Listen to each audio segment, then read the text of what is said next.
Okay, there we go. Burgundians and Armagnacs!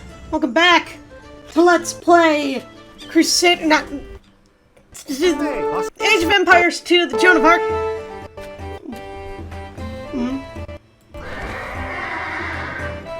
Well, alright then. Oh, you guys ran out of gold again, did you?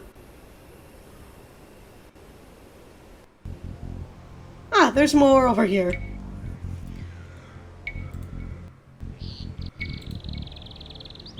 Pastisseau. And at this point, we should be safe from any problems. Café. So let's go cause some! Café. That's all. Right. Oh yeah.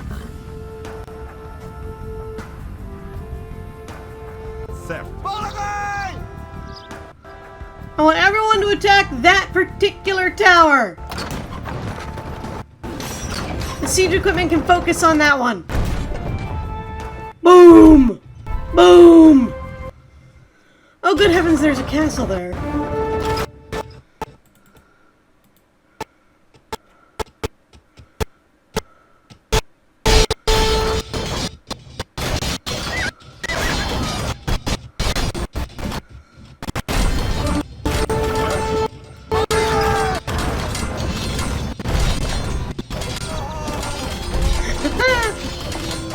Well, the castle is going down.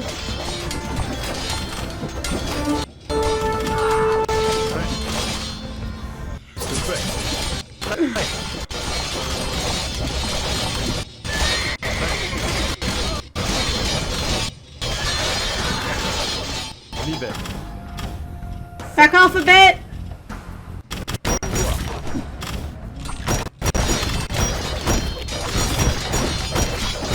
We gotta take down this castle!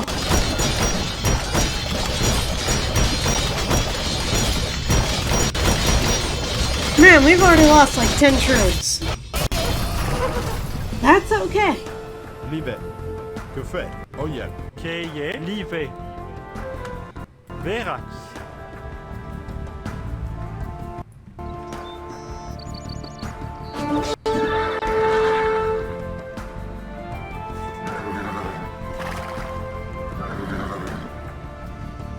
Looks like we found the wall in. Oui. Pastisseau. Shrewsbury was defeated! About bloody time! And this guy is like still back here.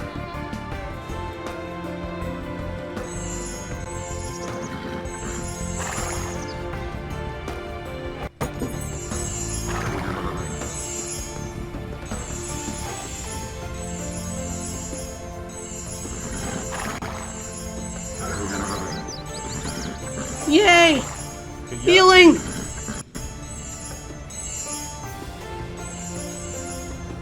That's what our monkey friends are here for!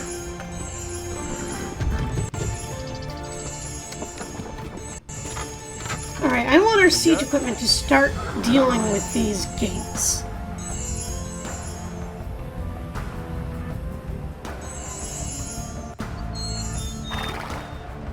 We will get involved if we have to, but for now, I'm happy with my monks healing people.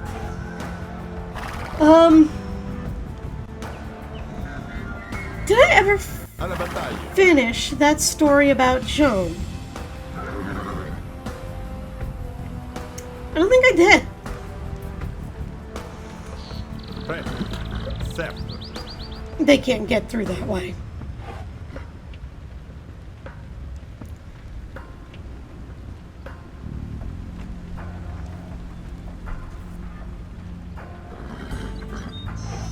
Yeah. Oh yeah. Da. So, Joan signed the letter with an X as an indication that this was a false statement. Oh, no, I did finish the story.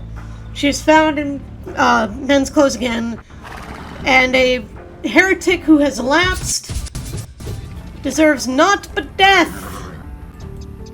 So, she was put to the stake and burned. For heresy!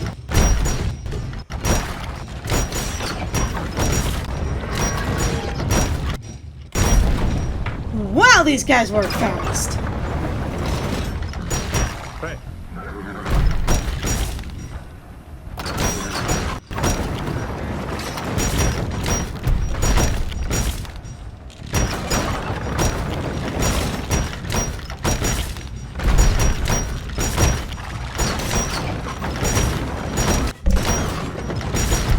I'm trying to think if there are any other great moments from her trial, but like when you get a minute, Cueilleur. read the transcripts. They're freaking hilarious. Prêt. Livet. Que fait? Certes. Cueilleur. Oh wow, that was it, huh? Prêt. Que veuillez, certes.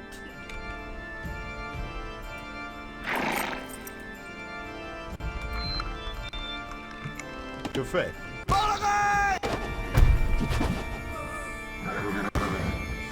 Let's not commit war crimes and kill villagers.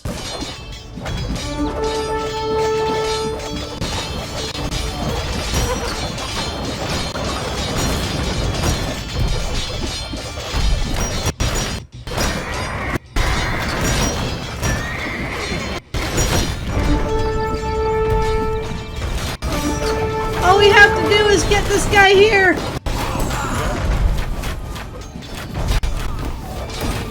Oh yeah.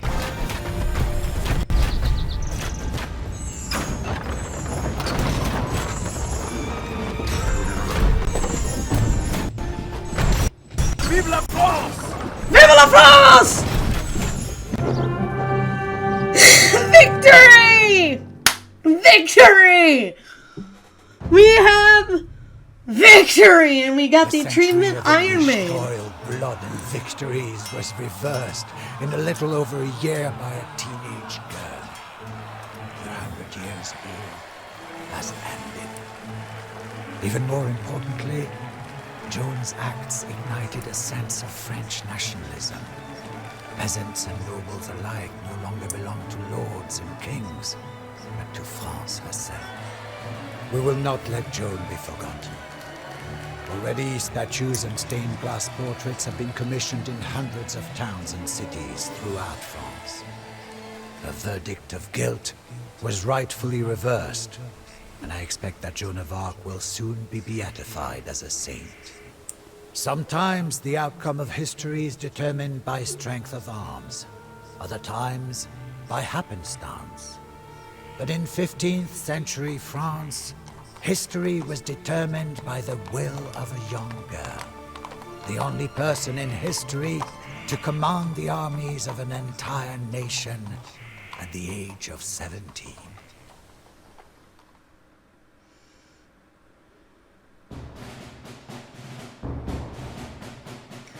So our economy was pretty piss poor, as was our society.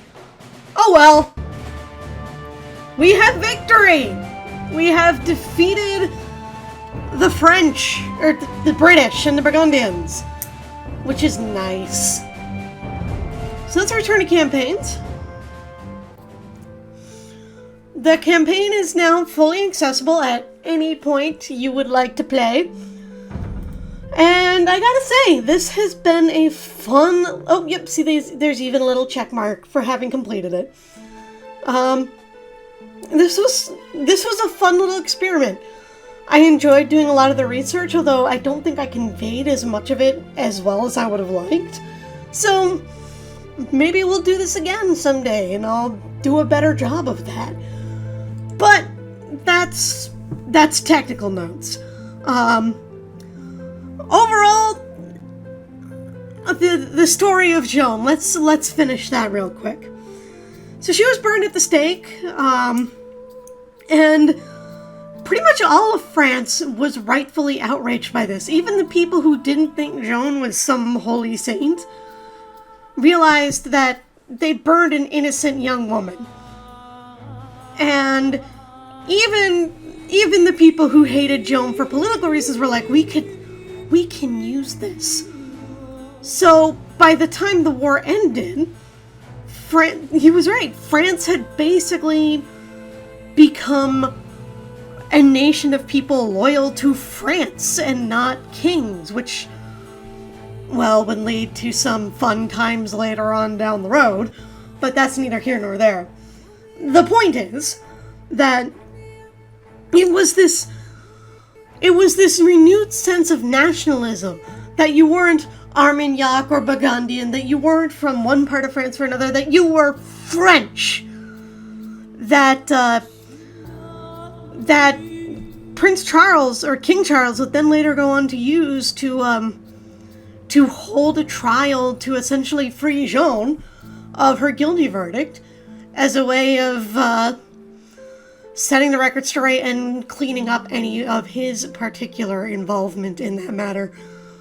I think it was the renouncement trial, it was called, is far less entertaining to read than the other one. But it's still a worthwhile read. It's very fun.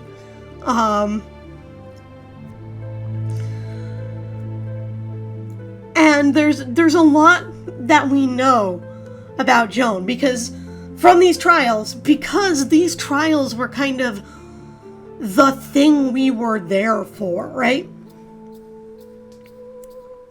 So the people were recording it and they wanted it to look good. They wanted it to look like, yes, we've actually put effort into this and we're not tipping the scales.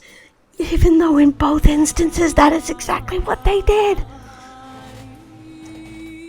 So we have a lot of interesting commentary from both sides, and this is where we get a lot of Joan's story. And this is where we get accounts of her raising a baby from the dead, which is another story that I think is an interesting one. In brief, she was going through a town. There was a family whose baby was effectively stillborn, and they were like, Joan, please use your healing powers to heal the baby. And Joan was like, I don't have healing powers, but if you'd like, we can all go to the church together and pray. So they did, and the baby came back to life. Did that really happen? I don't know. The only source for that is the mother of the child who came back from the dead, who very well could be lying or misinterpreting what happened. There were a lot of things in the Middle Ages that would make you look dead to the outside observer, and then you'd come back later. And, yeah, basically the baby was only alive long enough to be baptized anyway. So, who knows? I wasn't there. All we have are a few eyewitness testimonies, which is the least reliable form of evidence. But it is still an interesting thing. And in fact, during her trial, they asked her, I think, if her ring was a talisman that she used to perform these things, because, as we all know, God uses magic just because he can, but the devil needs to use special magic talismans of talismanness to do his evil magic. So they're like, is your ring a talisman? And Joan's like, no, it was a gift from a pilgrimage that's been passed down in my family. By the way, I still want it back. I think that's my favorite thing from the trial. I forgot if I mentioned it or not. But there was this point in the trial where they brought up her ring. And she's like, yeah, it looked like this. It was very nice. I want it back. Where is my ring? Give it back. And she would not let them carry on until they told her where it was. Or until they eventually got obnoxious enough about it. But I digress. Joan became a saint, although I don't think that happened until the 1800s. I'd have to look in the date, but basically it took a little while for her to get beatified, but she was beatified, so she is technically Saint Joan. And France remembers her to this day as a hero. Her house is on museum. You can go there and they have like stuff about her life and things, and it's pretty cool. But this has been the Joan of Arc campaign. I had so much fun. I hope you guys did too. Join me next time, because you're going to get your ass kicked.